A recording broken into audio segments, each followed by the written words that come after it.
Hello guys, कैसे हैं आप सभी। हम आए थे छतरपुर जू। इसकी फुल डिटेल मैं इस वीडियो में देने वाली हूँ। जू में घूमने के लिए आपको मिलेंगे 3 ऑप्शन। एक ये है गाड़ी जिसकी टिकट पर हेड 60 रुपीज है। दूसरा ऑप्शन है टॉय ट्रेन जिसकी टिकट पर हेड 100 रुपीज है। टिकट का सेम रेट है 10 साल से ऊपर के बच्चों के लिए भी। और तीसरा ऑप्शन है पैदल यात्रा की कोई टिकट नहीं है। चलिए अब बात करते हैं कि जू के अंदर हमें क्या क्या देखने को मिलेगा। एंट्री करते ही दिखी हमें ये मदर हिप्पो जिसके साथ था उसका छोटा सा बेबी।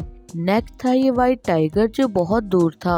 वहाँ एलिफेंट्स भी थे, काफी एनिमल्स वहाँ थे ही नहीं, जैसे जिराफ, जेब्रा, कैंगरू और भी बहुत सारे। मैं आपको बता दूं कि जो लोग जीरकपुर, डेराबस्सी, मुबारकपुर, अम्बाला या उसके आसपास रहते हैं उसके लिए तो यह जू बहुत पास पड़ेगा। आप गूगल मैप पे सर्च कर सकते हैं। जू में जगह जगह लगे हुए हैं पेड़ पर ये वाले झूले जिसको मैंने तो बहुत एंजॉय किया। चलिए अब बात करते हैं वहाँ की कैंटीन और खाने पीने की। ऐसे तो हम अपने साथ काफी सारा खाना पीना लेकर गए थे, लेकिन हमने सोचा चलो कैंटीन का भी ट्राई करते हैं। लेकिन कैंटीन में बहुत ज्यादा भीड़ थी और मिल रहा था तो सिर्फ सैंडविच और मैगी। हमने लिया सैंडविच। मैं आपको सजेस्ट करूंगी कि अपना खाना पीना साथ जरूर लेकर जाएं, क्योंकि जू में खाने पीने की बहुत ज्यादा दिक्कत होती है। हम अपना खाना एंजॉय कर ही रहे थे कि पीछे से ये हिरन आ गया। हमारे बैग में बहुत सारे फ्रूट्स थे जो हमने इस हिरन को खिला दिए। मेरे हस्बैंड ने बोला चलो मैं तुम्हें हाथ से खिला के दिखाता हूँ, और डर भी रहे थे। और हिरन तो मेरे हस्बैंड से भी ज्यादा डर रहा था। बातों बातों में मैं आपको टिकट बताना तो भूल ही गई। जू घूमने के लिए आपको बच्चों के देने पड़ेंगे 50 रुपीज और बड़ों के देने होंगे सिर्फ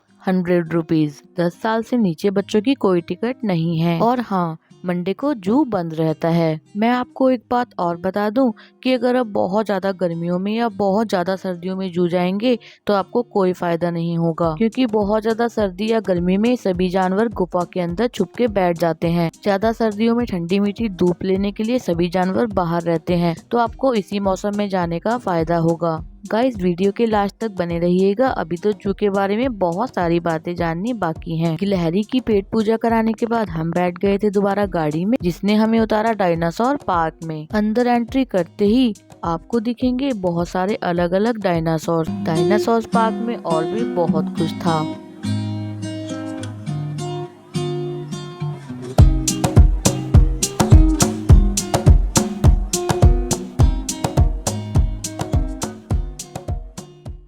डायनासोर पार्क की क्लिप तो मैंने दिखाई है कुछ ही मिनटों की, लेकिन हमें लग गया था 1 से 1.5 घंटा।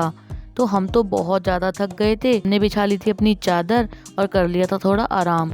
और देखिए जू में उस दिन कितनी ज्यादा भीड़ थी। हस्बैंड और बेटा कर रहे थे आराम और मैंने कर लिया था टच अप। चलिए आराम करने के बाद हम दोबारा बैठ गए थे गाड़ी में, जिसने हमें उतारा बर्ड पार्क में।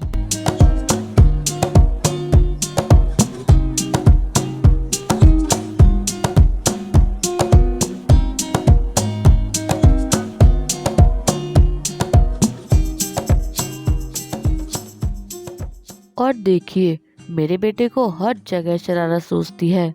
और देखिए इस ईमू को, मुझे लगता है ये ऐसा सोच रहा है कि कोई मुझे बाहर निकाल दे। इस बेचारे ईमू का तो पता नहीं, लेकिन हम यहाँ से बाहर निकल के पहुँच गए थे रेप्टाइल्स एरिया में, जहाँ हमें दिखे ये इतने मोटे मोटे अजगर।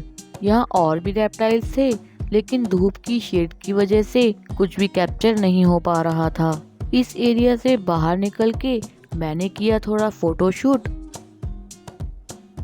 और उसके बाद पहुंच गए हम मगरमच्छ को देखने के लिए। लेकिन जितनी बार भी मैं जू आती हूँ ये मगरमच्छ इसी पोजीशन में सोए ही मिलते हैं।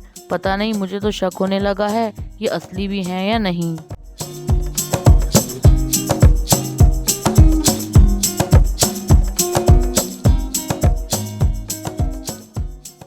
लास्ट में इन बत्तखों को देख के तो मजा ही आ गया। 3 से 4 घंटे जू में बिताने के बाद हम चल दिए थे वापस, क्योंकि हम बहुत ज्यादा थक चुके थे। गाइस, अगर आपको जू से रिलेटेड कोई और जानकारी चाहिए तो आप कमेंट कर सकते हैं। जू से वापसी में आते वक्त हमें अटेंड करना था बाबा श्याम जी का कीर्तन, जिसका इनविटेशन हमारे पास था। गाइस, आपको मेरी वीडियोस कैसी लगती हैं प्लीज कमेंट करके जरूर बताइएगा। चैनल को सब्सक्राइब कीजिए, वीडियो को लाइक कीजिए। Good bye.